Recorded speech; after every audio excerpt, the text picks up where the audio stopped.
You only need one really good connection sometimes. But the way geospatial is evolving at this moment, not all jobs, have the name.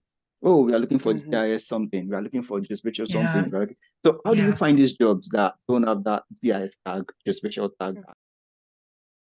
The most prominent has been language and cultural barriers. One of the biggest challenge that I faced is being a woman in technology and being second guessed in everything that I do. We don't have a lot of innovation. I've done a lot of research, and most of the people that you see that are building tools using geospatial technology to build tools are not people from the industry. They are people that maybe they have a background in computer science, physics. Now, whenever you're writing a cover letter, there is when you demonstrate your problem solving capabilities, demonstrate how you solve a particular problem. You said in your CV, you are a critical thinker. Prove it that you're a critical thinker. So how do you find these jobs? The one that I'm right now, I asked ChatGPT. I wanted to say for people that are like based in Africa, majorly, I mean, like it's not very easy to get remote work. So I'll say that. So there's a lot of organizations outside of Africa that have like some projects in your country. You can look for those type of jobs. They are usually hiring local teams. API development. The thing with the big data and everything being online and instantly accessible is that all this data needs to be integrated in some way. FME.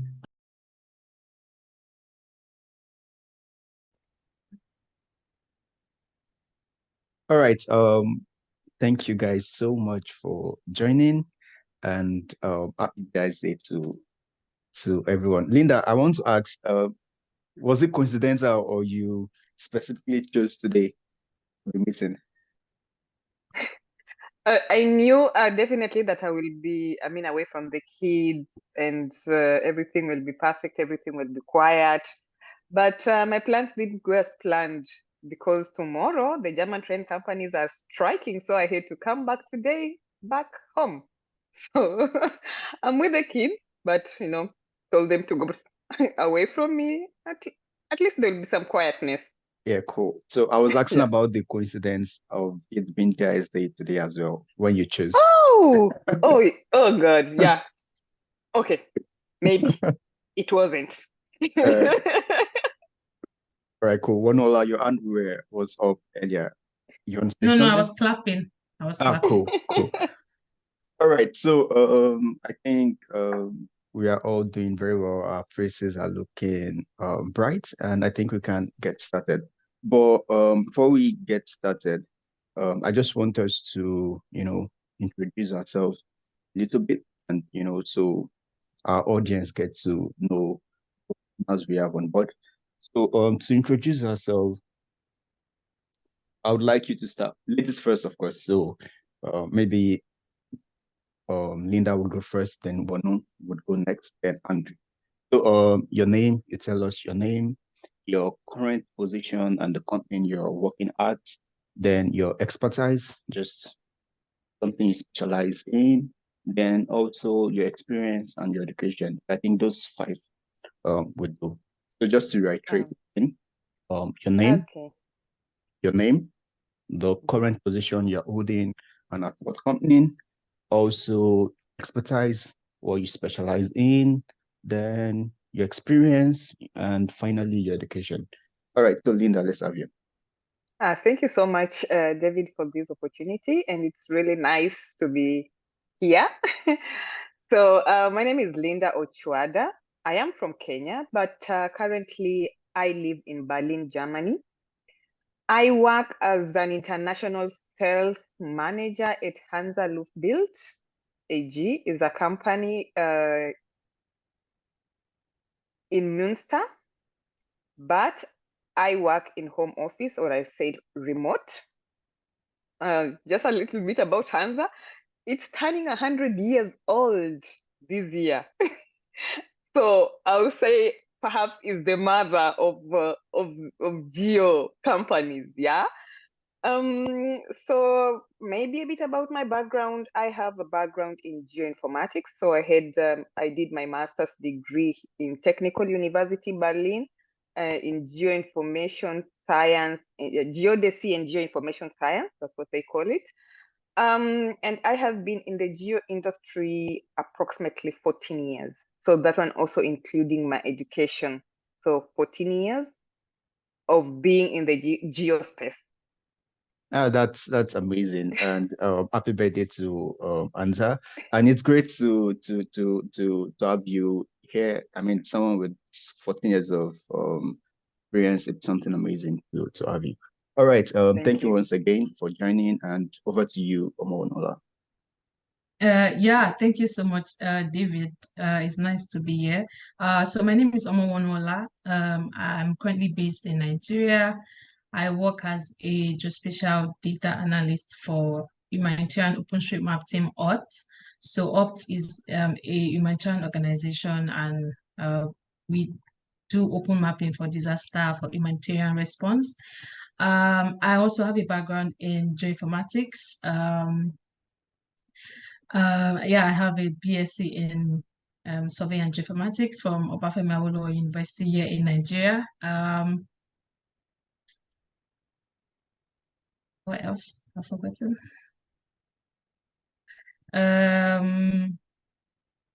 Your experience, sorry about that. I was muted. Yeah, so I'm quite new in the industry. I started working professionally like about, let's say, 3-4 years ago. So I started as a consultant with an international organization called Integration Energy Consulting. So based in Germany. So at that time where I was with them, they were doing a lot of renewable energy projects in Nigeria and also somewhere in Africa. So I worked on a lot of renewable energy projects for different projects in Nigeria, Ethiopia. Yeah, I mean, I think for me that's my experience so far. So it's good to be here. Anyways. All right, great. It's amazing to have you, Monola. It's just great. There's this connection I'm sensing, this pattern. You know, Linda has this pattern of connection with Germany. You also mentioned you started out working with from Germany, and both of you seems to be doing something remote. I think remote is the way to go. Anyways, over to you, Andre. Hello, everyone. My name is Andre Kotze. I am from Namibia. Currently, I am doing wind turbine micrositing, also in Germany, actually for a company called Revento. It's a really small company, but we also collaborate with a lot of other players in the industry. I would say the industry is moderately closed. The renewable energy industry because of the strict regulations. So it's a pretty intense sector at the moment, I would say, but really booming. My job title is actually planning engineer, but I am effectively the head of GIS, being the only person doing GIS at this company. And my expertise is spatial optimization. During my studies, I sort of lean towards AI and automation and this kind of thing, which has helped me a lot in this career. My experience is, I think it's pretty broad. I started working in retail a very long time ago. Then I was a teacher for a short while. Then I studied geology in South Africa and worked in the mining industry for about 2 years. Then I completed a master's degree very recently, about 1 year ago, and in geospatial technologies. And I think I have found really the thing I like to do. GIS, maps, and planning. It really is the future. And the renewable energy industry also is my thing. All right, great.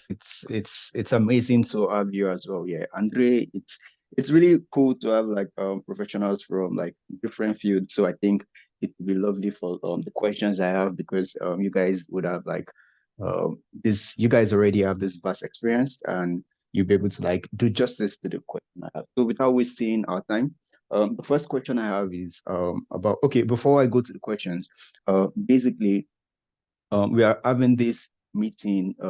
The title of this whole meeting is basically navigating the geospatial job market. We have so many professionals that are actually very good. They have the GIS skills already, and some are learning already. But even for the enthusiasts, right, and people that are still like aspiring to, to come to the field, and they're looking at it like, okay, so after I gain all the skills, then what is the next thing for me? Like, I need a job. What do I do? So basically, that's why we are having this meeting. And now I have this list of 10 questions there I want to ask our guests, and I trust they'll do justice to it. So then a little bit about myself before I get ahead of myself. My name is Babatunde David. I'm currently a second-year master student in the Geospatial Technology program. It's an Erasmus program, the same program Andre talked about earlier. And I am very passionate about geospatial startups and education, basically education tailored towards geo. So I kind of, do this now videos on YouTube and a website as well. All right, so let's get back to the main focus of the meeting. So yeah, the first question I have is industry trends. So anyone can feel free to like go first at the question, and if you don't feel like answering this particular question or any other question. All right, so for industry trends, right, what I have here is what are the current trends, or what current trends do you see emerging in the geospatial industry that job seekers should be aware of? So who wants to go first?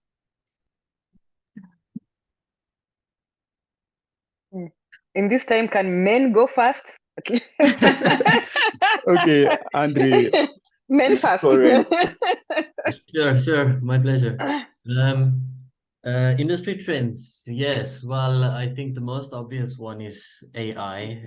Everybody's talking about it. Everybody's trying to use it for something. And it's very important to keep in mind its limitations and this kind of thing.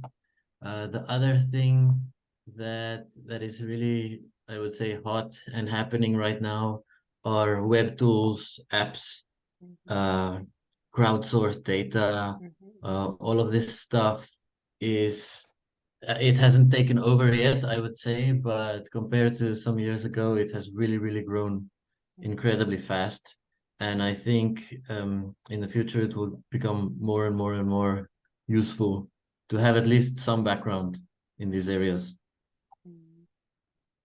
Yeah, I agree with Andrea. I agree with Andres as he mentioned, the integration of AI and machine learning is really trending. And I've just noticed recently from my conference in Bremen that nowadays you have softwares even in satellites, in drones that does the AI, let's say if it's object detection, classifications, already being done on the unmanned aerial vehicles or satellites before you even get the data itself. This is really a trend that is moving very fast. Also, the increase of use of these unmanned aerial vehicles in remote sensing, it's really taking pace. You have a lot of companies really investing a lot of money, especially in UAVs. You have really precise drone, very fast drone. Gone are the days when you only needed 10 minutes and then the drone is down. Nowadays, 1 hour and the drone is still flying. We also have like big data analytics. Let's not forget why we have all these tools. Of course, big data, the vast amount of data that is being produced. There is even statistics that 80% of the data that is being produced in geoinformation science, it's not being utilized, meaning it's just lying out somewhere there. And lastly, as Andre mentioned, cloud computing, of course, cloud-based GIS services is becoming vast.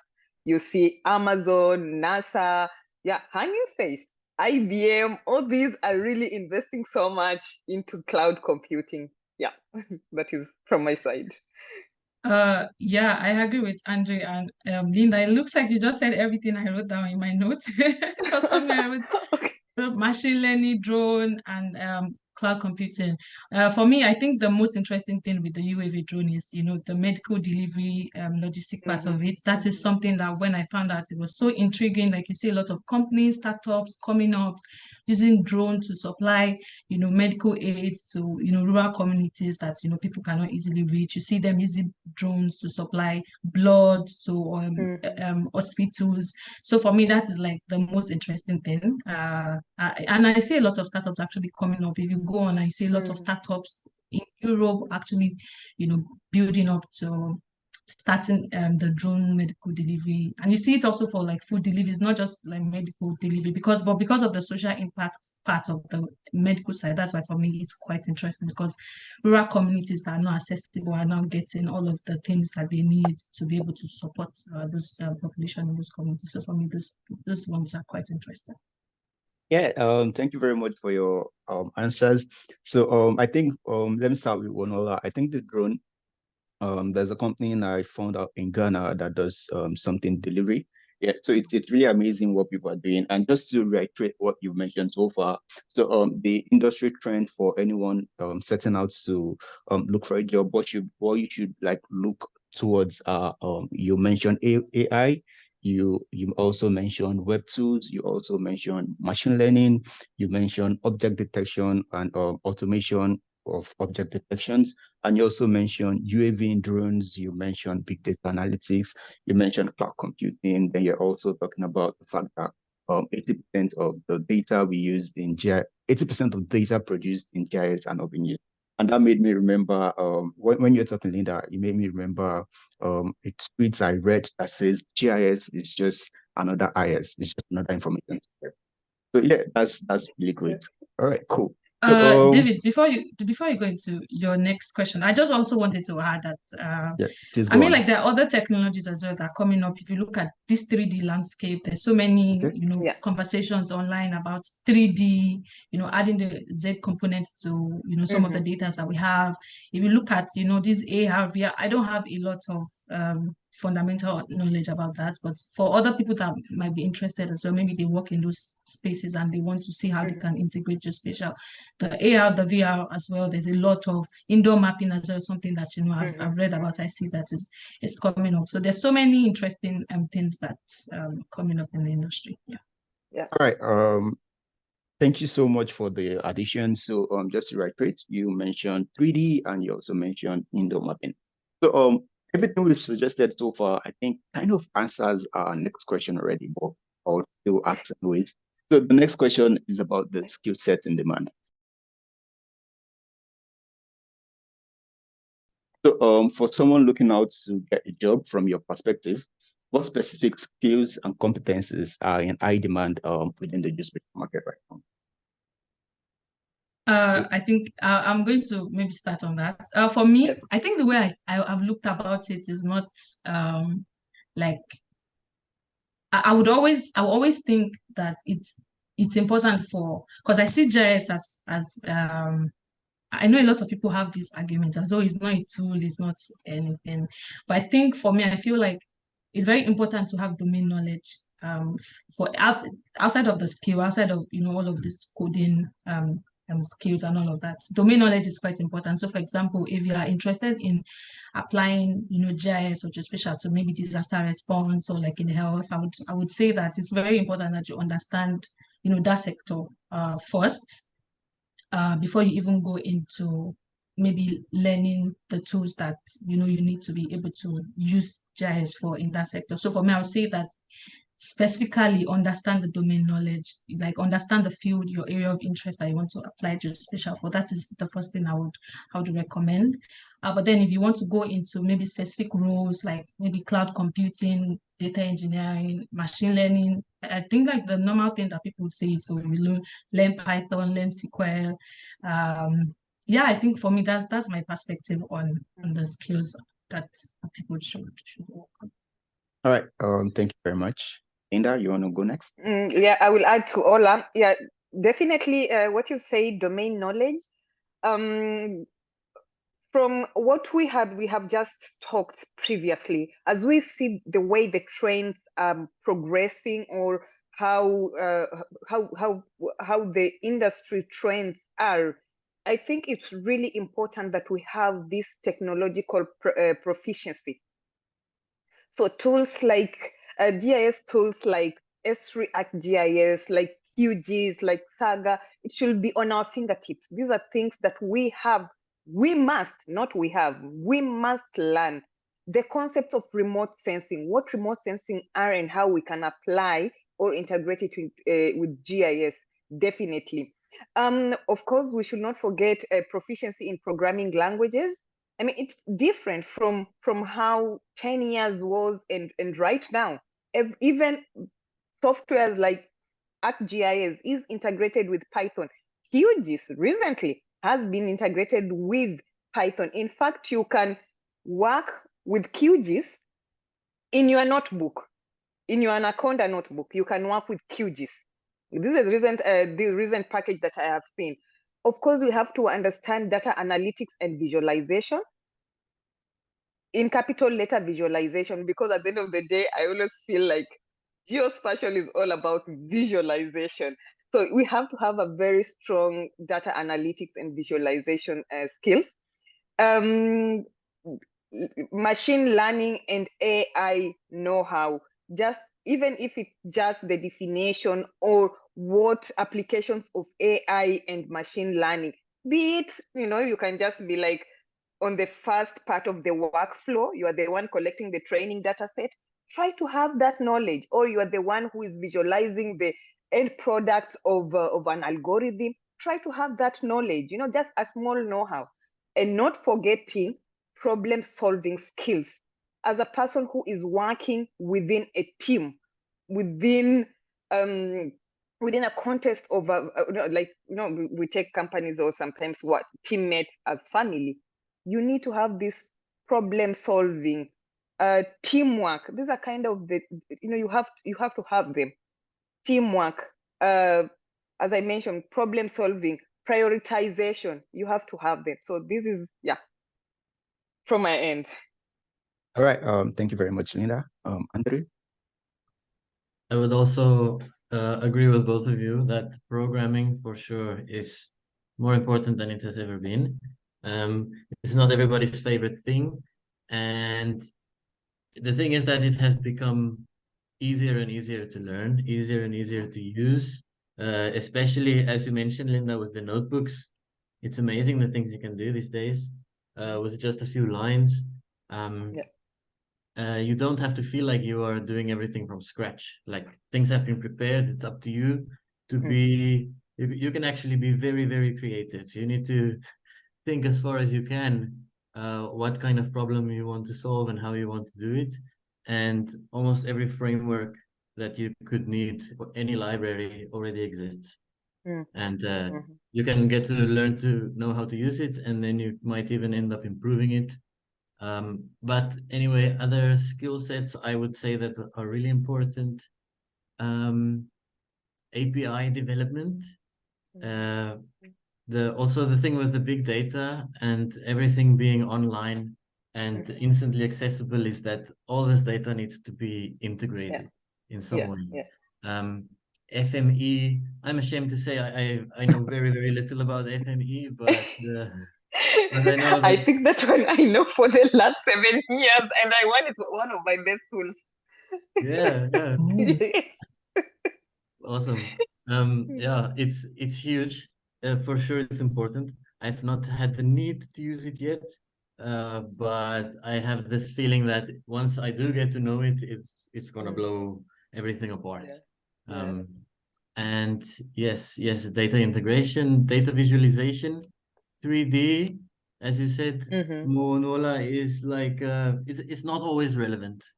It really isn't, but these days it has also become easier to visualize. There are really, really, really great tools available for 3D, and for visualization, it is amazing. Also with the growth of drones, 3D has become more important, and many of these things can be applied to things like climate change mitigation, which is quite an important topic. And in terms of skill sets, I don't know if you can call it a skill set, but a sort of target or a goal to work towards. I would say it is pretty honorable and important. Yeah, I think that one is the strongest. If you have a goal, then only the sky is the limit. All right, so I'm just having that down so I don't forget.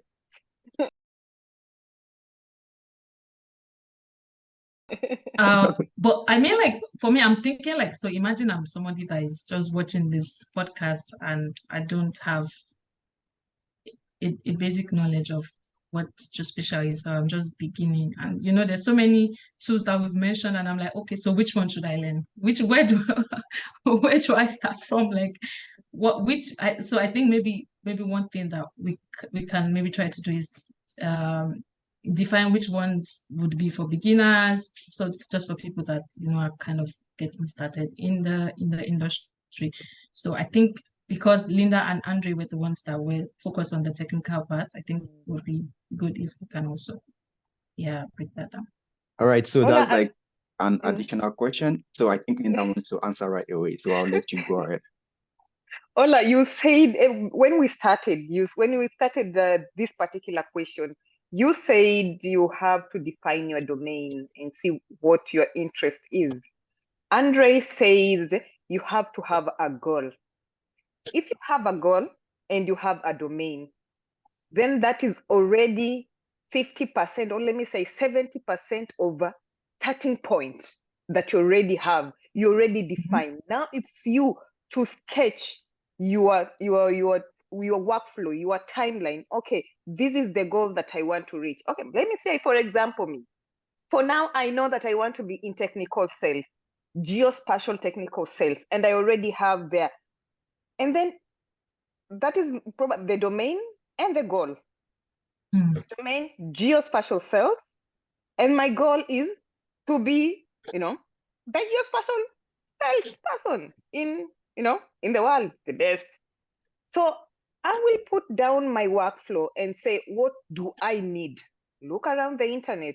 Andre said there is a lot of things out there on the internet that we can leverage. And I always say, make Google your best friend. And right now, we probably say, make ChatGPT, Google, YouTube your best friends. Yeah. And once you have these, exactly, you can Google what are the best way to reach there. Maybe they will tell me a certificate in geoinformatics or a master's degree in geoinformatics. I will reach in there, then probably do these normal programming languages that they always have, MATLAB, Python, R, JavaScript. Then I will decide, okay, do I want to work for a GIS, a web GIS company, or I want to work in an analytic GIS company or geospatial company? Then from there, these are kind of the steps that I think everybody is going to pass. You do not necessarily mean that you need to define a clear goal and say, okay, you start with Python. Maybe I don't want to work on an analytics. I want to go to web design. I want to visualize these beautiful maps, or your analytics online. Then, for heaven's sake, go to software development. Thank you so much. This is kind of how I'll approach it. Yeah, great. I think you've done justice to Omonola's question she raised, and I think one thing that is very important you reemphasize is the goal Andre said. I think once you have a goal, everything kind of just falls in place, and you move on from there. So just to recap everything we've said, the question was on the skill sets that are currently in demand. And the first thing we said was you need to have a specific domain, then you need to have knowledge in this domain. Then we also, Linda said on our fingertips, we should have ArcGIS, QGIS, Saga, and other GIS softwares. Then we also talked about programming, we talked about data analytics skills, and we talked about visualization. Also, we talked about machine learning and AI know-how. We talked about problem solving skills. Maybe we could also add some soft skills as well. Then Andre mentioned API development, then FME. So I just wanted to add to the FME. So for our viewers that don't know what FME is, I wrote a blog, I think a few months ago about one of the problems we have in GIS, and one of the problems we have in geospatial basically is that there's so many data formats, and you need, and this software accepts this data format, this software doesn't accept this data format. So FME is basically to like move or basically convert data from one format to the other format. So you should definitely check it out. It's a great tool. Then also we spoke about 3D skills, we spoke about data integration skill, and finally we said you should have a goal. All right, cool. So the next question is something of interest to me, and it's about networking strategies. So how crucial is it how crucial is it to network in the geospatial industry? And for someone that's just coming up, like someone that's just graduating or an enthusiast, what are the effective strategies would you recommend to network, basically, make meaningful connections? Should I go first? You have the floor. I think that is my best part. I mean, you just came from a conference in Berlin, so definitely. I think depending who you are, there is different levels on how important networking is. And we have also to put in mind that there are different people, different personalities of people. I have a best friend who is really, really good in coding. In fact, this guy is really good in coding that he takes one book after another book after another book, and it's all code, just reading. Yeah. And he's more quiet, more on the background. And I will say for him to network is not really as important as, let's say, somebody who works as a salesperson. Yeah. As I say, depending on what job you want to do, it depends with the way you want to network or your degree of networking. So that is how important it is. And so I will just go for other people. There are those people who are really good that the industry look for them and just gives them job. And then there are other people, they are not really as good, they're not as important as outspoken. There is need for them to network. There is this professional association, for example, professional association. They can enter professional association, put their work out there, speak out there. And by joining this spatial association or geospatial association, they may get jobs, they may get references.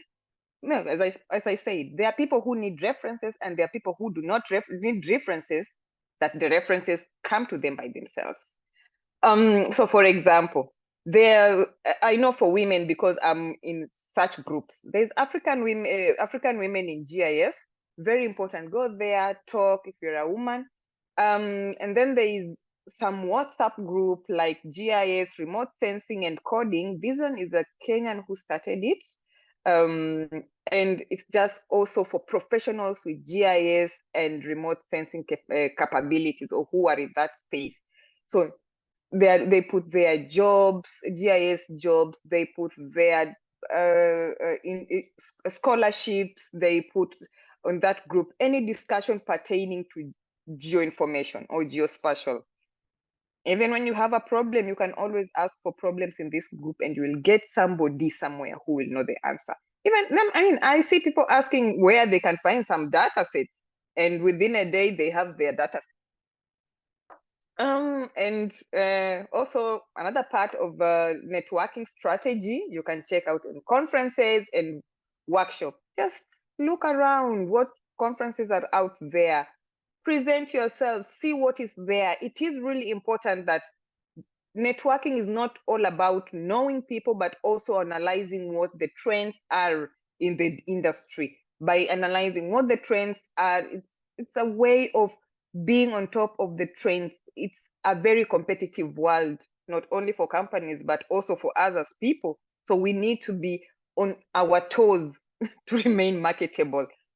Another networking strategy is through online communication. Join all those engagement forum online.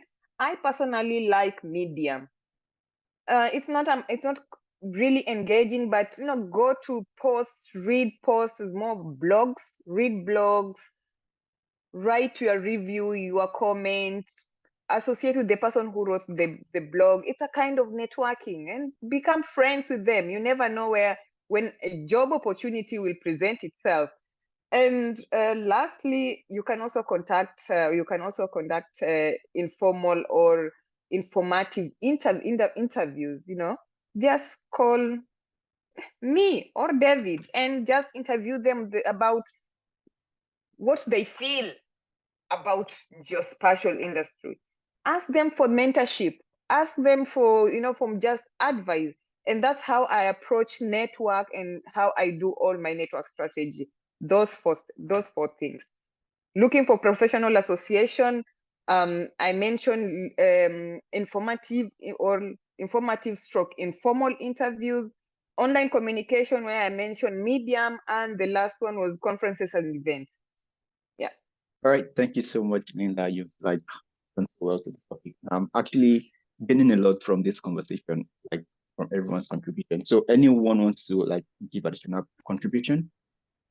I think just to add to what Linda said, we live in a technological world, or how they put it. Gone are those days when, in the past, nobody because of technology now, I'm able to talk to Linda, who stays in Germany, and Andre. I met Linda through the African Women GIS community. So thanks to this type of innovations coming up. So just to add to what Linda said, I think another way to network is through technical contribution, like writing. You don't have to be an advanced or a big professional. You don't have to have a lot of years of experience before you can start contributing. Any opinion that you hold matters, because it's your opinion, and it's you contributing, and it's you sharing your knowledge, it's you sharing what you know. So I would say that technical writing is a good way to also contribute. I said contribution writing, basically it could be an opinion piece, it could be like something you're learning, if you're learning something, you could share. And I think one thing that people say is when you learn and share, you know more. So another way that I would say that you can network is also doing short tutorials. It could be on YouTube or on Instagram or Twitter, where you just share something you've learned. Because sometimes you see that you don't know who is watching. Actually, I've heard cases of people who says that they just maybe reached out to somebody, and then maybe 1 year later the person's talking to them that, I've been following all your work, and I see that you're putting a lot of things into what you're doing, and I would like for you to come work with me. So those are also some of the ways that you can network. It does not always have to be direct interaction with people. It could be you just contributing what you know, giving back, basically, in that sense. People can also discover you that way. For me, you can also, if you also maybe like to talk, I started a podcast myself. So podcasting is also a kind of way to network, because when you meet people that you want to invite on your podcast, you network with them, you meet them, and then they meet you, and then you get to interact with them. So I think those are also very important ways to network. Sharing as well on LinkedIn, on Twitter, social media, Reddit, all of those places, answering questions like the leader said, contributing to Stack Overflow. I think there's a GIS Stack Overflow, where people ask questions and people answer. I've met some quite a number of people there as well, that when I see their answers, I just go online to search them, and then I try to follow what they're doing. So I think that those are ways that you can also network. Yeah. Thank you so much, Omonola and Andre. I don't have a lot to add. I think the two of you, your answer has been very complete. I definitely agree about the conferences. Networking is, I would say, it's crucial. It's always useful. That's for sure. But the thing for people like Linda's friend is, you only need one really good connection sometimes. You don't need to know 40 people in the industry, or or have 20 close acquaintances or correspondents in some project. Meaningful connections mean a lot more. And many times the way to make those is showing what you can do and making an impression on people. And this really comes from your enthusiasm. I had I visited my old university a while back, and I thought, I wonder how many people these professors would recognize after 2 to 5 years. And you need to ask yourself that question too. If you are not making an impression, it's never too late. I don't want to say that, oh, you messed it up by not making an impression, but you always have the opportunity to show what you're capable of, and not even that, but just to show what you are interested in, what you like, and that is gonna bounce off of some people, because also in the industry you get people obsessed with databases and how to do them perfectly, and then you get people who just want to do pretty maps, and you get everything in between and everything else you can imagine. Yeah. Definitely. Yeah, you don't have to be a social butterfly at all the conferences, for sure not. I think the most important part is radiating your passion. Like, you need to like what you do, and people will notice, without a doubt. All right. Thank you so much for the contributions. I'm just trying to like note down the thoughts because I'm also learning a lot from all these contributions. I like I like his closing remark, radiating. Can you say that again? I'm trying to write that. Radiating your Andre, you said something, radiating your something. I forgot the word. Regretting. No, radiating. You said radiating your, I can't remember anymore. Okay, in short, I think he said you do not need to be a social butterfly like me. You just need to have maybe that one person who will connect you to the rest of the world. That's why I would say this best friend of mine who is just a bookworm, and then there's a social butterfly like me. But Andre, I really liked your point. Yeah, and sorry, David. That was, I said, radiating your passion. Radiating your passion. All right, great. Thank you so much. I just wanted to note that down. All right, so I really agree with all of the contribution, and I just want to add a little bit to what Ormonola said about contribution. I was in the Geospatial World Forum conference in May in Netherlands, and I just saw some random people walk up to me and they'll be like, "Oh, I know you in your videos." I'm like, "Really?" And I'm surprised, yeah, honestly, I'm surprised. And these people want to talk to me. I'm not even like talking to them. These people want to talk to me, So what are you doing? I remember then a professor told me that I should come to the Netherlands for my PhD. Just putting yourself out there, like Omonola said, I think it's really important. And I was in one job interview a few months ago, and the interviewers told me the reason I was hired was my YouTube videos, and I'm like, what? Honestly, I was surprised because, I mean, out of everything in this whole world, like out of everything I have on my CV, and it's wow. So it's it's really amazing, and thank you all for the contribution. So without wasting our time, talking about CVs, what would you say about resumes, and what are like the portfolio tips you could give for someone starting out, or for someone looking for a job? What key elements should job seekers highlight on their resumes and portfolios, and how important are portfolios? And also, basically, yeah, this is the question: resume and portfolio tips. Andre, do you want to go? Yeah, maybe I can start again. Okay. I remember at the last conference that David and I were at together, I mentioned something about portfolios being moderately important, because I think that there is this balance, and some people will use networking more to broadcast themselves. Some people will use their portfolios more.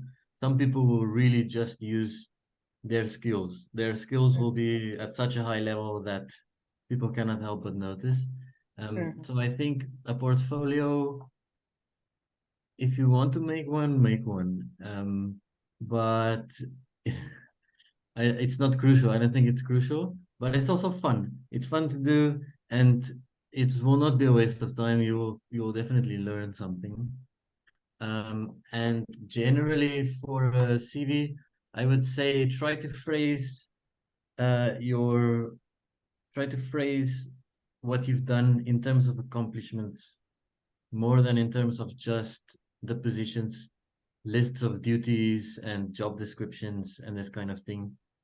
Try to express some impact that you have made or some difference that you have made, even if it was not at a formal job, but try to show that you have been an agent of some improvement somewhere, Mhm. and not just that you had a job at some place. Mhm. Okay, I will also add to that. I think when you're starting out as a professional, it will be really nice if you can have your project highlight to showcase just those special projects that you applied your information technology efficiently, especially when you're starting out. As I mentioned before, that the job market is really competitive, even for for skilled people, and you're really not competing as one person, but a huge amount of people that are applying. And the fact that second point, the fact that AI and machine learning has been introduced even in the HR processes, whenever you are writing that cover letter, check the job, what the job really requires, and tune your cover letter per the job that is being given. Because nowadays, the AI just detects the important words your CV is thrown out, or to the next level where there will be some human interface, human attachee or human interaction with your CV. But the fact that you need to jump AI part, so you need to make sure that your CV has the technical proficiency, the soft skills, the software they require, the analytical techniques they require for you at least to go to stage 2, where there is at least some human who is there to check your CV. So I just have a question on that. I don't Yes, want you to please. go to the next one. Sorry to bump in. So say because you said there's this integration of machine learning and AI to like screen out your CV, you know. Yeah. So let's say a job, the requirement is FME, for example. So do I make sure the keyword FME is like there like 100 times in my CV just to No, there is also a saying called too much of something is poisonous. okay. Make sure that at least the AI does not look at it as spam. Too much of something is poisonous. Just make sure if you have this skill, mention it. You have FME, and mention where at least you have encountered this software. Just mention 2 to 3 times. It's okay. As long as there is that word inside your CV, there will be at least, a pass to the next stage. Great. Thank you. So Thank you this so much. is something that at least should be noticed. I mean, HR people, especially in big companies, not especially in big companies, in all companies get more than 200 applications. So the question is, where will you be in those plus 200 applications? Another thing, whenever you're like some tips around resumes and portfolio is that you can also counter these by adding a certificate or a training. So let's say, for example, I'm applying for a sales job, and in my resume there's nothing sales like. I can always do a sales course and add it on my resume. That is also, making sure that there is a skill there through at least a certificate or a training. Another tip is leave alone on the portfolio or the CV. Now, whenever you're writing a cover letter, there is when you demonstrate your problem-solving capabilities. Demonstrate how you solve a particular problem. You said in your CV, you are a critical thinker. Prove it that you're a critical thinker. You said you are good in organizing, your organization skill. Prove it by giving it an example at the cover letter. That's where you kind of see your problem-solving skills, your soft skills in your cover letter. Do not repeat what you wrote on your CV in the cover letter. Yeah. Yeah, thank you. I really like that point. It's kind of like linking your CV and your cover letter. It's really cool, and you're not repeating what you've said so far. So yeah, Omonola, over to you for the inputs on resumes and portfolio. Yeah, I think Linda and Andrea, they've really said a lot. I'm not sure I have a lot of other things to add. I think the only thing I would just like to highlight is just ensure you tailor your CV to the job you're applying for. For example, if you are applying for a job that's maybe requesting for Python, programming skill sets or SQL, ensure that you put the experiences you have around that. You don't necessarily need to add all of your experiences to your resume. Ensure that tailor them to the specific role that you are applying for. I think that's what I would say. And also just to say something around what Linda said about the AI thing. I think one thing I've also learned is that sometimes it's really good to apply to jobs early because recruiter, they know that a lot of people will apply.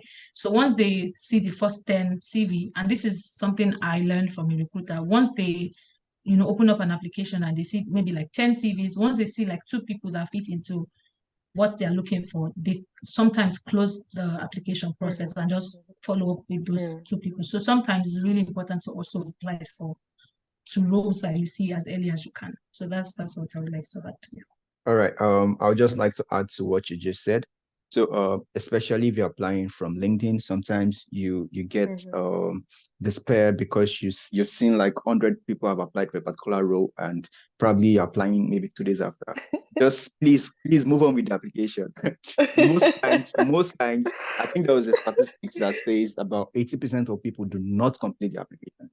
So even if you see like 100 people have applied for that particular job, just please, apply. Anyways, yeah, thank you very much for the contribution. And the next thing is remote work. Okay, let's talk about remote work. So given the increasing prevalence of remote work, how can job seekers, effectively navigate remote job opportunities in the industry? I think I would like to go on first on that. I think that the landscape is changing. I would say that hybrid roles are becoming more common than remote, from I think what I've seen online. But irrespective of that, there's still like remote jobs are available. So I would say that we've already spoken about networking. So I would say like that's one way. Because sometimes you want to work with an organization that is not in the location that you're based, and the only way that you can show yourself and prove to them is that you have a body of work that either it's online or it's somewhere on your portfolio or something you've shared on your LinkedIn or Twitter, or something you've shown on your Twitter or LinkedIn or your social media platform that they can reference to, to be able to know, that this person will be able to do the job that they are going to be hired to do. And one of the tricky things about remote work is, because it's remote, you can do anything. Like you can decide not to work or any other thing. So having that kind of online presence would give the recruiters or the companies this kind of trust in you when they see that this person shows up every time. They've seen what you've done. You've maybe given talks somewhere, or you've just done a lot of things online.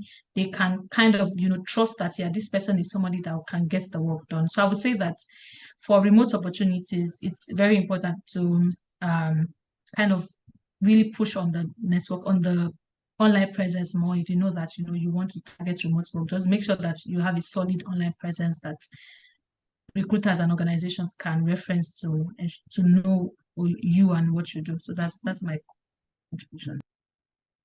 All right, thank you. Andre, do you want to go next? Yeah. What I would say about remote work is, I don't think it's for everyone. You need to be pretty responsible. You need to be pretty good at managing your time, but this just takes some discipline because you save so much time commuting and all this kind of thing that it's most of the time it's really liberating and satisfying. However, I have been at this job almost 7 months, and I spent the first 2 in the office, and I've spent another month in the office since then. And it's difficult for me to imagine being at the same level without having done that. So I think this depends also on the type of job and the type of company. But I think it is really valuable to spend some time with your colleagues, also to see where things are happening and how things are happening. But definitely there are some types of jobs where this is not as important at all. But people should keep in mind that they could benefit from, even if they get a remote job, they could benefit from doing some short visits to the office every now and then, just to catch up and yeah. But overall, I would recommend it. I would recommend it because it's more environmentally friendly. The mental health effect depends on how you spend the rest of your time. But in many cases, even if you are in the office, you spend half of your time in meetings with people in other cities anyway. In which case, it doesn't really matter that you are in the office or remote. And this also happens more and more often. It's changing. Yeah.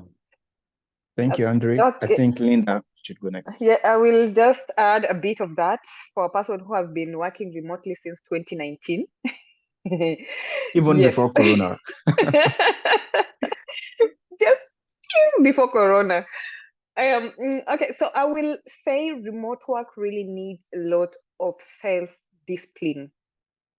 You need to know when to say enough is enough. This time I'm closing my laptop and I'm going to sleep. You need to learn to say that. That is on your personal health. So you need to be reliable, meaning by you working at home, it does not give you a ticket of not working. There is a lot of studies that has indicated that a lot of companies are really not satisfied with their home office or remote workers. Whereas also others say they're very satisfied. In fact, the people working at home or remotely are 25% more productive than being at the office. So different studies, different workplace. So you need to be self-disciplined. That is on, in adaptivity. Wait, what is that name again?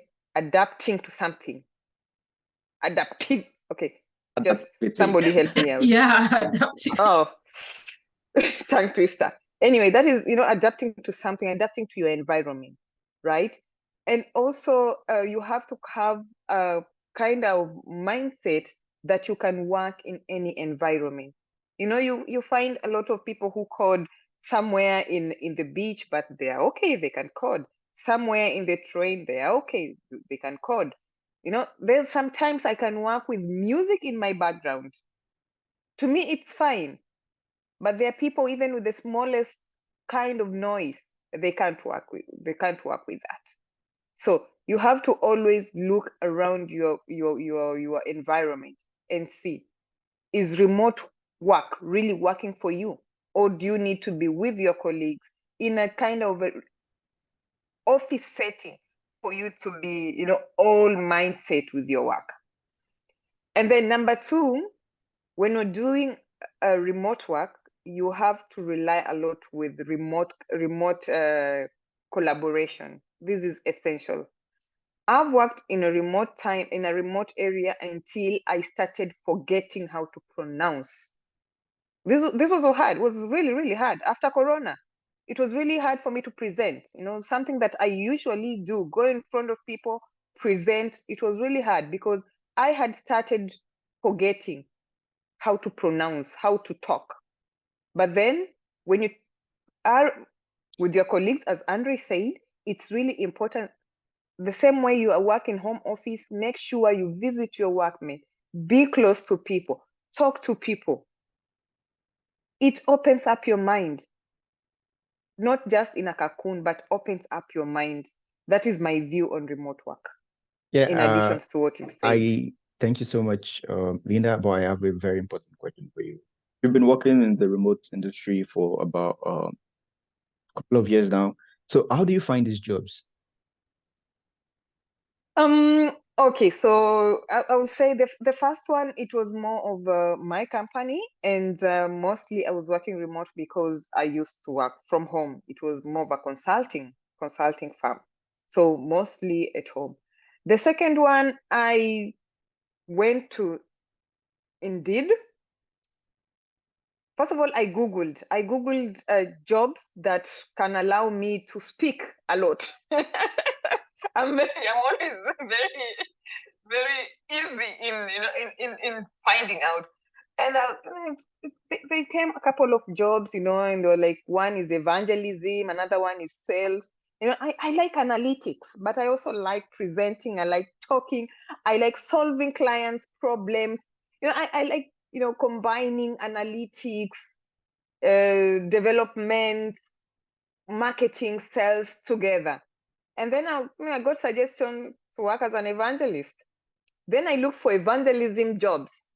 There was product evangelist, there was tech evangelist, and a couple of evangelist jobs. And I was like, when I read the job description, I was like, wow, just in Indeed.de. I was like, okay, that sounds like me. So I applied for 3 jobs. And surprisingly, I got, after 15 minutes, a call back. Another one after 30 minutes. Another one after 45 minutes. And 2 weeks later, I was already hired and I started the job. Wow, that's great to yeah, it's quite interesting. So we should look out for Indeed.com to get hired in 2 weeks. And the second one, actually the one that I'm right now, I asked ChatGPT. So I put there in ChatGPT, okay, this is the jobs that I would like to do. Okay, present, a bit of selling, do analytics, communicate mostly with product team. And I asked ChatGPT, what job can I do? Yeah, it suggested salesperson. So I looked for geospatial sales jobs. Yeah. And actually, when I looked at the job descriptions, I was like, wow, that is exactly me.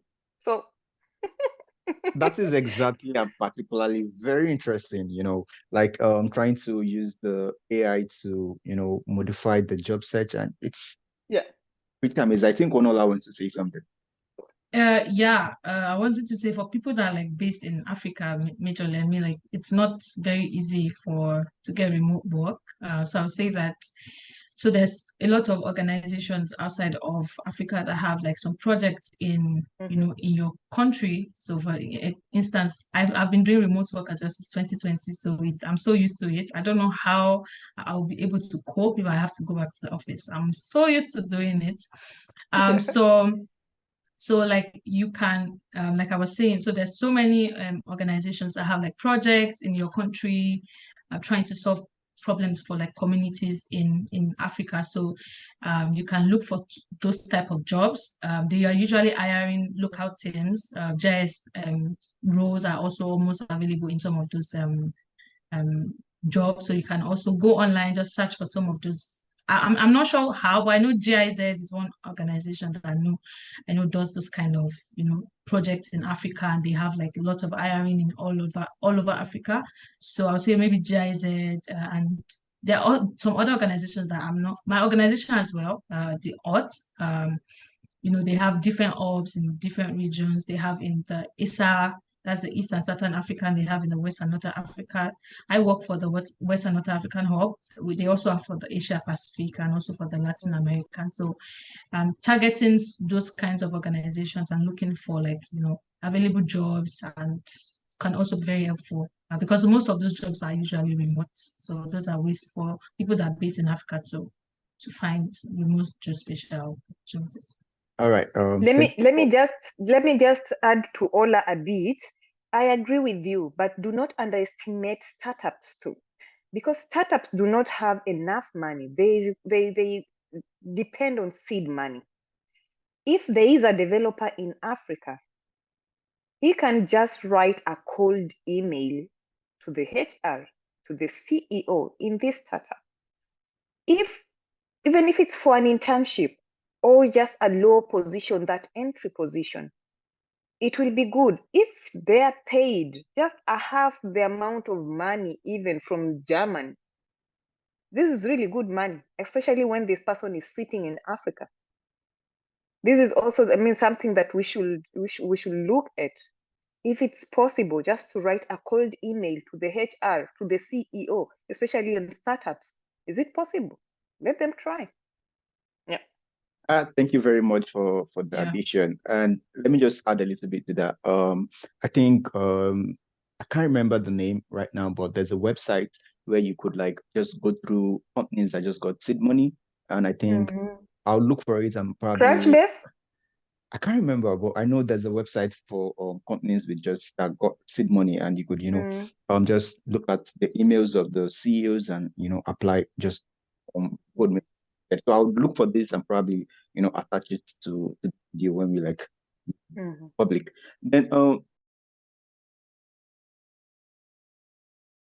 just one thing, we've been talking about jobs and how to find jobs and applications and stuff like that. But the way Geospatial is evolving at this moment, not all jobs, have the name, oh, we are looking for GIS something, we are looking for Geospatial something, right? So how do you find these jobs that don't have that GIS tag, Geospatial tag, and what you want to do? Like for Linda now, she's basically a salesperson, but in the GIS field. So how do you find those jobs without the tags of GIS when you're looking for them? Okay. So I would say, I think one thing that I normally advocate for is that sometimes because as GIS professional, we are data people eventually, it's just that we just have that one step, we have kind of niched in the data industry. So I would usually advise people that a lot of organizations actually use GIS, like a lot of organizations, but then they hire the data analysts but they don't know that what they need is probably a GIS person. So sometimes it's very good to research about companies, see what they do. If you feel like there's a component of Geospatial in what they do, that can be a selling point for you. So you use that, apply for that role. And I always also tell people that it's also okay to learn a bit of the general data skill sets, because for you to get an opportunity in a place where they don't necessarily know GIS, you need to be able to sell something that they know, and that's data analysis. So I used to tell people as well that that's something that can also be helpful. So when you do research about these companies and you see that they have the component of GIS in their work, you can apply with your GIS CV and reach out to the hiring manager, talk to them that you've looked at maybe their role, and you see you have this skill set, you have this skill set, you have this. I've had people who are in the general data field that when they want to apply for GIS roles, they even have GIS, but because they have that general data knowledge, they quickly come to me that, can I quickly have maybe a 1 hour tutorial on how to use QGIS so that I can just Google them and say, well, I have this, GIS skill sets. So there's a lot of opportunities out there. I just always say GIS people should not limit themselves to Geospatial, go into the world. Like the Bible says, go into the world. And, again, it's information science. Go into the world. Definitely. That's what I say. Linda, over to you.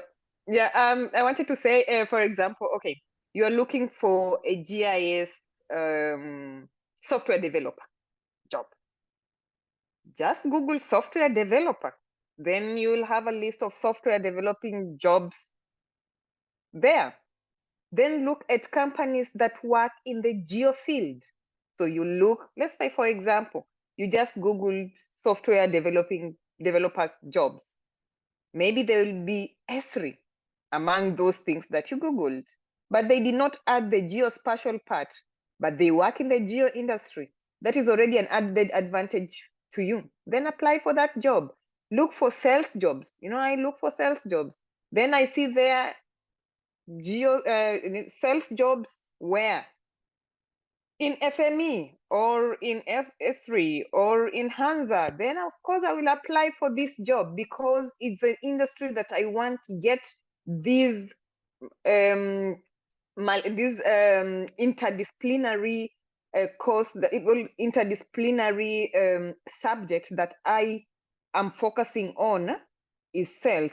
Interdisciplinary course that I am focusing on is software developer. Interdisciplinary course that I am focusing on is, let's say, web developer, but just in front there's a geo web developer, geo salesperson. So that's specifically how you find such jobs where they have not included geography, of course. And as Ola, you've said, yes, it's true. Let's not limit ourselves. It's just data without the XYZ coordinate component. Yeah. Geospatial data is normal data. Just chop off the coordinate part and voila, you get your normal data. Thank you let's so not much, limit Linda. ourselves. Yeah, thank you so much, Linda. Andre, I would like to hear your contribution as well. Yeah, no, it's very true what you guys have said already.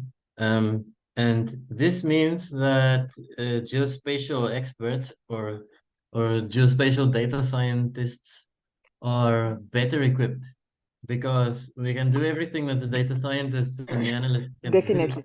and then some, which is really a pretty good position. I applied for many data science jobs in the beginning. I didn't get any. So I would like to tell the viewers that if you don't get 3 callbacks in 45 minutes, don't be too discouraged. You can wait for 3 months too. Yeah, and yeah, definitely graphs and analytics and statistics and machine learning, all of this stuff will help you a lot in geotech, but also in normal normal scientific analysis or even economic analysis. Anything you have you really have all the sort of weapons you need, and then on top of that, as you guys said, the XYZ. Great, great. I'm actually loving the flow of the conversation. All right, so let's just drift a little bit to the industry challenges. So, what are the common industry challenges if I'm setting out to look for a job? What are the common challenges should I be aware of, and how can I solve this challenge? And it would be, I think, super helpful if you can probably give a situation where maybe some challenges you faced in the job world and how you overcome these challenges. Maybe I can go first. Definitely. Andre, you wanted to go first? Yes. Okay, Yeah, Andre. go. Men first. My turn again. Yeah. I would say for me the most prominent has been language and cultural barriers, and I think it's counterproductive to call them barriers. They are more like divides. And I think it is not something that we should face as borders between people or between countries, but more like a river to be connected with a bridge. Many times, if you come from some place, for example, outside Germany, and you go to Germany, they will want you to learn German. The same in France with French, the same in Spain with Spanish. Yeah. And this is understandable from their side. But these cultural divides also not just language and culture, but ways of doing things. There are normally a lot of differences between people, and this variety is what makes life interesting. But in a work context, it can be, I wouldn't say it's that difficult most of the time. But it is something that people need to keep in mind. And these days, because of how fast things are changing, there are also technical divides. And this I see a lot. You might get a position in some company, and your colleagues that have the same job on paper as you, some of them have 10 times your ability, and some of them are a lot less skilled than you are. And somehow the team has to sort of find a way forward that works for everybody. And the other thing that also works, the other thing that also happens is that you might have to teach your boss some things, because as younger people know more about the internet just because of having been exposed more to the internet from a younger age. So if your boss is 20 or 40 years older than you are, probably he's going to struggle with some things that come completely naturally to you. And yeah, on top of the language and cultural divides, I would say that this technical, broadly age-based divide is also important to keep in mind. All right. So just real quick, how did you overcome maybe the language divide? The language divide is tough. I think that to move somewhere is a commitment, and part of adapting to that new place is learning the language. And this is how it has been for thousands of years. If you like explorers in the old days, if they went to another continent, at some point they had to learn the language because there was just no other way. There were no translators and this kind of thing. But I think it's also important to not be discouraged if it doesn't come easily. And the nice thing is that in, I would say, at least half of Europe, you can get pretty far with good English. And sometimes it's even more of an advantage to have good, strong English than to be able to speak whatever they speak in the country you are in. And yeah, but I think being aware of these divides is around 70% of what you need to do. As soon as you see everything for what it is, the solution comes more or less naturally and smoothly. Muchas gracias. That's funny. All right. Linda, over to you. I think just to go with the flow that Andre started, I will first of all also mention like personal challenges, and then I go to industry challenges. One of the biggest challenges that I faced is being a woman in technology and being second guessed in everything that I do. I won't mention but which company, but I remember there's a time that I wrote codes in R, and there's a workmate of mine actually who looked through the code line by line just to confirm the code was right. Yet it was running. It was running perfectly fine. It was visualizing perfectly fine. Yes, and it really left a lot of questions in my mind. Second thing is, the challenge that somebody looks at you and the first thing that they ask you is, where are you from? I mean, there's no black person here. I mean, it's normal. And you're like, are you from Nigeria or you're from East Africa? So, I mean, this is something that somebody questions, like, where are you from? And to me, I find that disturbing. Why can't we just go directly to the point of discussion? Professional. It's not that you ask everybody where they are from before you start talking to them. So to me, I find that is a challenge. And by people placing you to your place of origin, they already mark some skill set or downgraded you to a specific level. To me, I find that as a challenge from my end. Back to industrial challenges. Anyways, there is a rapid technological change. It's going so fast, yeah? And you have to keep everything on top. I remember in 2019, I was looking at AI algorithms on object detection.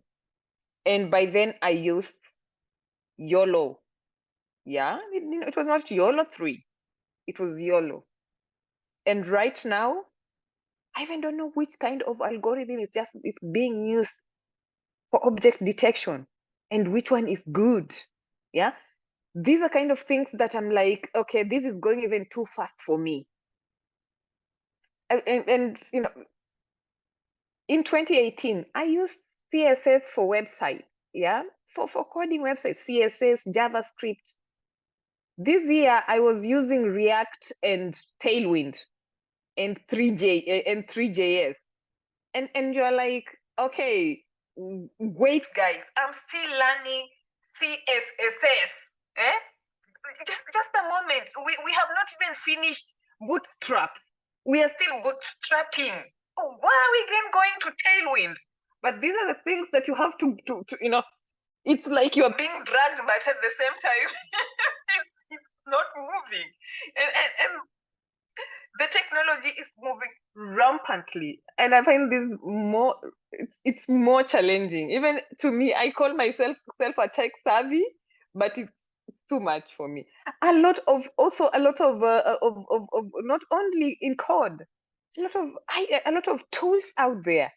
If you want to figure out like a tech, let's say a tech stack, a geospatial tech stack, what kind of tools you need from raw data to giving a product to a client. Just that. When you create a tech stack, your computer is already full and you have to pass 2 windows or 3 windows while you're counting which exactly was that tool. And there are so many tools out there. There are so many tools to add productivity. You know, it's even becoming so confusing to me.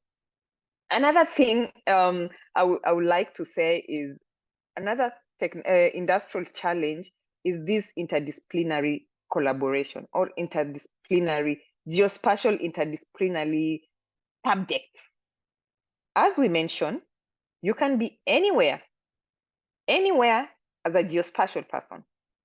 Let's say, for example, I started working in the geospatial industry. I started working with FAO Somali. And I was, my biggest project was to detect charcoal burnings in a forest somewhere in Somali. That was land and water management. Yeah. The second time I applied for a job, I was working with elephant collaring. Now in wildlife. No, not in land management, but in wildlife.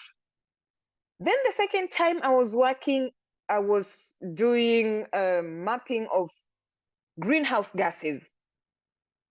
Yeah, now I'm in climate change and greenhouse gas. I need to understand the concept and everything that comes with the discipline.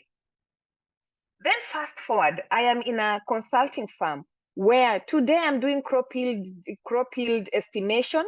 Tomorrow I'm doing solar energy estimation. The other day I am doing road damage detection, and the other time I'm doing displacements on bridges. But these are concepts that I need to understand. These are interdisciplinary aspects that I need to understand. And today now I'm in the sales industry, geospatial sales industry.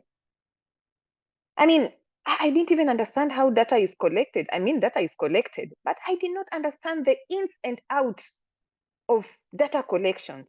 And helicopters, what are really involved? To me, I knew you go with the camera, check the pictures, and just drop the pictures there. But now I have to understand what camera, what aspects of the camera. Oh, is it the plane or is it the helicopter that was flying? And what kind of images are we producing? Then what are we going to do with those images? Then I need to understand. I need to understand each and every aspect of these. So this is a challenge. You can't go around just studying forestry, climate change, biodiversity, or biology, physics.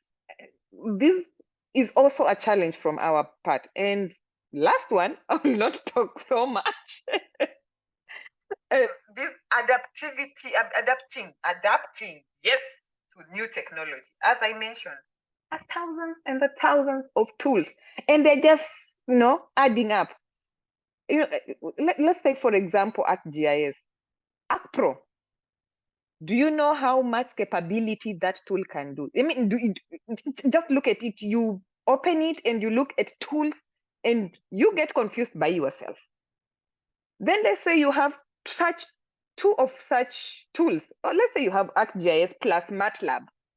You have those two and it takes a day just getting confused by yourself. I mean, this is kind of the challenges that we need to understand. We need to know, and we need to find solutions on how to solve them. But I think it will still remain with us, right? Or is there anybody who knows how to solve this interdisciplinary parts and the chaotic tech tools? Actually, I would like to add to that. Please. Also, what I said about having to teach your boss some things and teaching your colleagues stuff. True. The other side of that, and it again also has pertinence with the 3D development, is that the things are developing incredibly rapidly. It's like you said, you use the YOLO version 3. In my project in 2022, I used YOLO v5. And by the time we published, it was YOLO v7. Then it was 9. That was like, it changed everything.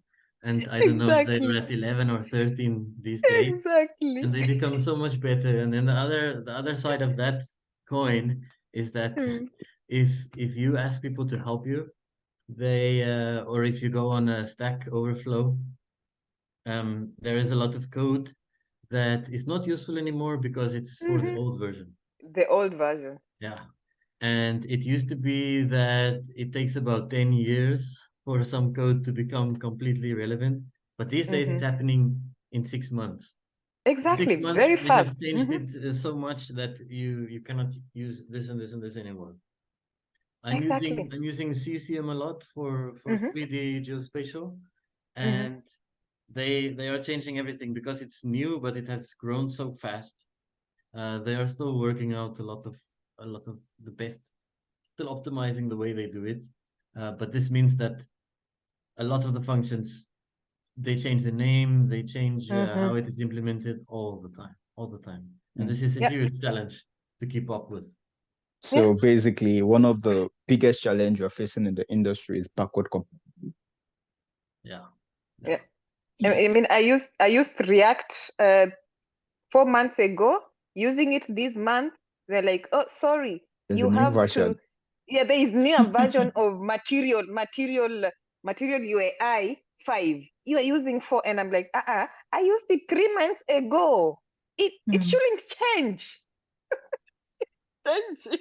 All right, let's permit the monologue to also share industry challenges and how she's been able to overcome them. Yeah, Andrea and Linda, they've said a lot. It's almost the same.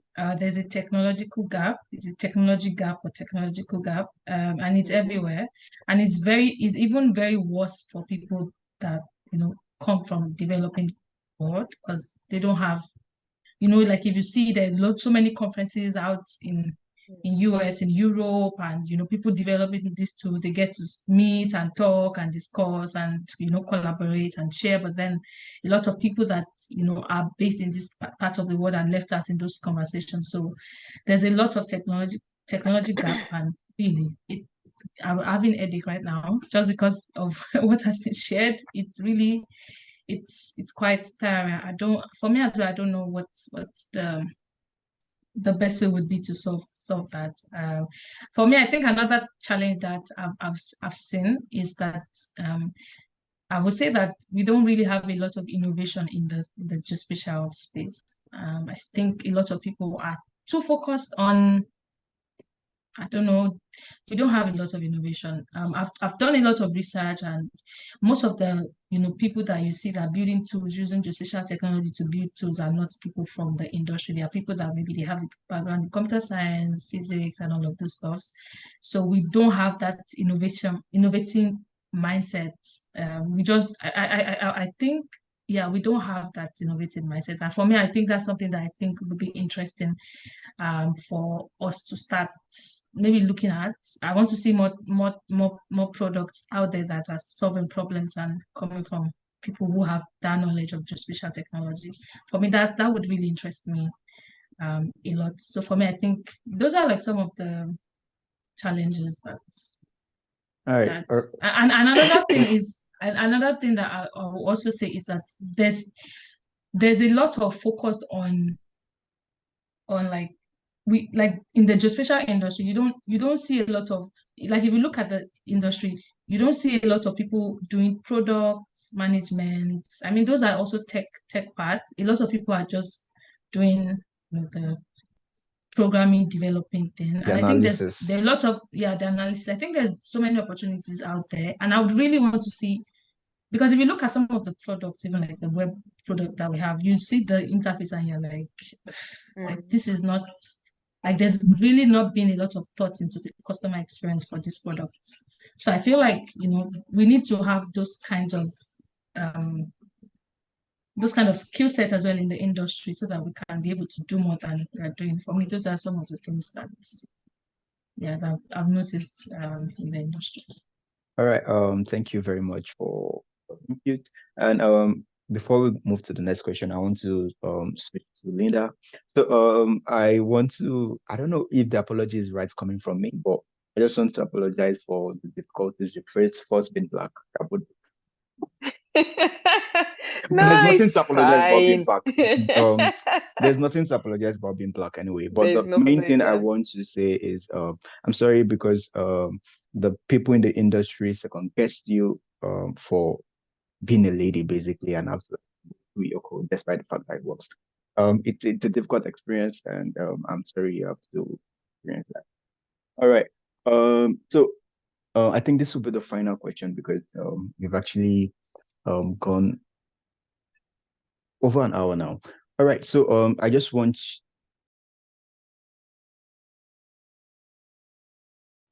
your last piece of advice to that are graduating this year. For myself, yeah, you're probably just giving me these advices right now because I'm graduating in a few months. So people that are graduating from their study, be it masters, be it bachelors, what advice would you give to these people, especially the people that are looking for jobs? Andre, you want to go first? Yes, sure. Yeah, this what I'm gonna say will touch a bit on some things we've already mentioned, and that is, you can describe it, I guess, as range. I think that it's not always the best thing to specialize a lot in a specific part of a specific field, but rather to broaden your knowledge as much as possible. And also, it's not always good to take the first job. I would recommend taking chances and being a little bit more bold. You might miss the best opportunity of your life if you want to take just the first thing that comes along because of stress or because of worrying about the job market. Linda mentioned all the different things that she has already done, and I have also been into remote sensing, precision agriculture, a lot of AI 3D spatial optimization, and then also the mining, and it really, like, just as anybody you meet has something to teach you, a lot of the things that you learn from different experiences in your life become useful in the most surprising and unexpected ways in the future. And I think it's really important for people to realize that there is always more to know. There is always more to learn, and that it is not the most important thing being an expert in something. It's more important, like the context. Problem solving is easier if your context is broader, and your skill base, if you can call it that. The wider your skill base, also, yeah, it's like language learning. The languages start to complement each other, and programming language learning, they also start to complement each other. Dankeschön. Since we're talking about language. Competition.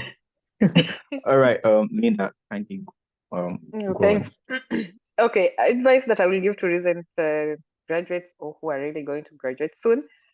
Don't be afraid for taking up internship or entry-level positions. And I'm speaking maybe to those also who are in Africa, especially in Africa, internships and entry-level positions. Don't be afraid of taking them. Pick up, gain some practical experience, gain some valuable experiences. Yeah. Networking is also key, as we mentioned earlier. Try to network, build your professional network, perhaps through LinkedIn. LinkedIn is the best. Yeah. Through that, also, you can build your portfolio. You can develop your portfolio. Look around. What do you want to do? Check around what is the best thing where do you want to land? Maybe you are passionate about animals, then go to wildlife conservation and GIS. Maybe you're passionate about climate change. There are industries that deal with climate change or precision agriculture. Check the industry, feel comfortable with where you are working. I always say that do not consider work as a duty to put food on your table, but it's always nice to consider work as fun, something that you look forward to wake up the next day and doing. Sometimes I'm always so excited to just, tomorrow is coming, and I'm really excited to open that computer singing, because I know this is not just a job. I do it with a passion. I do it with I will say with love. It's really beautiful, and try to make sure that you find that niche where you belong. Another thing is, don't be afraid of reaching out. Don't be afraid of airing what you want. For example, whenever you applied for a job and they ask you, how much salary would you like to get? Before you enter in any interview, research in your industry. How much do people in the industry get who have similar work experience as you have? Maybe you will get, they earn around 60 to 70. Please, if they ask you in the job industry or during the interview, mention a range. Don't go and be like, I want 50,000, I want 70,000. Mention a range that you can work with, a range that you can work with. Even if they say, okay, let's remove 2,000 from that, you are comfortable with that. That is also another thing. Do not underestimate your skills. Know what you're worth. And finally, for my ladies, I'm always talking about the ladies. There is research that says that if women are 50% unqualified for a job position, they throw away the job posting. Or 70%, they throw away a job post. The same research says that a man may know a language in a very minimal, let's say A1, just greetings and saying, yes, I am Linda, just, and then he will be proudly putting there, yes, I know German, or yes, I know English. And they don't know, but women, It's been Babatunde. Exactly. Definitely knows German. He's saying yes. But women, we are so less confident in our skills that even if we know 80% of a language, we still put there, no, we don't know that language. A friend of mine told me once when I applied for managerial positions, Linda, why are you applying for managerial position? And I was looked at her and was like, why not? And she's like, but you read there it's managerial. And I'm like, yes, that's why I'm applying for it. But she didn't feel comfortable. And she told me, I can't. In Swahili, I am siwezi, meaning, no, me, I can't. Why? So to all my ladies, at least 70% qualified for a job. Just throw in the application letter. I mean, doesn't hurt, right? You'll probably just spend 1 hour on it. But maybe that will be just your chance to be on top. That is it for me. All right, thank you very much, Linda. And Wonola, please give us your.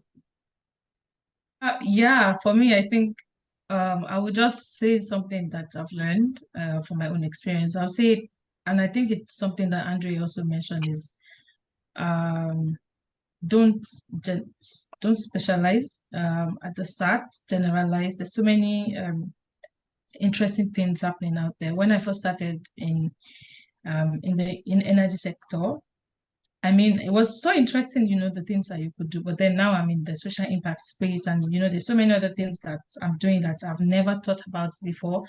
There's so many concepts that I'm learning, so many interesting, organizations and interesting conversations that I've been a part of that, it's something that I've never thought about before. I've never even imagined that, they existed in the world. So I would say that it's quite important to diversify at the beginning. Just explore, try to try out different things. Don't because you don't know there's so many things happening in the world that you may be limited in your knowledge of. So it's very important that you kind of widen that scope of your knowledge, so you're able to see and then make a decision on where you want. I think for me that's what I would say. And I would also say that yeah, just the word is ready for you. Come, we are waiting for you. The job market is waiting for you. So Yeah. come. We want you. Yeah. Omo Nola Ushegidigon. So that I have to say Yeah. thank you in my Mutas practice. All right. Thank you so much, everyone. I really appreciate the fact that you took out time to make this podcast interview or this session. Yeah. Yeah, so I'm really elated, and I hope everything we've said so far would coming generation. So thank you so much for your time, and I would say bye, but in different languages. Thou choose Odabo or Wiedersehen. How do you say in Spanish? Annyeong. Annyeong in Korea. Try Yeah. French. Au revoir. revoir. And Au revoir. in Spanish, I forgot. Please remind me, Andre. In Spanish, adios. Adios. Amigos. Is it amigos? It's Like amigos. It's amigos for friend, but male, amiga for female. But just to say Oh, if you're everyone saying together. bye. No, I'm saying amigos. amigos. Adios. But I want to say something. I won't say adios amigos. I don't like kind of rhymes, All right, okay. so So adios is bye, amigos is me. yeah, Okay. I'll stop. Kwaheri Swahili. Don't forget my language. Okay, from Namibia as well. How do you say bye? From Namibia. Namibia? Yeah, how do you say bye? We say bye. You say bye. We say bye. Why? Sorry, Why am I? Actually, we're saying thank you in different languages. No bye. Gracias. Muchas gracias. Dankeschön. Eshe gidi Merci. gan. Arigato. Merci Do beaucoup. French, do French. Sheshe. Merci Merci beaucoup. beaucoup. Sheshe. All right. Arigato. Arigato. Ah, come on, animes. Arigato. Arigato. Really? Yeah. I think because I'm learning a lot of languages now, I tend to stress my heart because, especially for Spanish, I have to roll my tongue a lot when I speak it. All right. Thank you so You much have to for. roll. Yeah. That's how we speak in Spain. Yeah. All right. Muchas gracias. All right. Bye, everyone. Yeah, Bye. bye. Thanks a Thank lot, you. guys. It was a lot of fun. Yeah, Thank you bye-bye. too. Yeah. Ciao. Bye.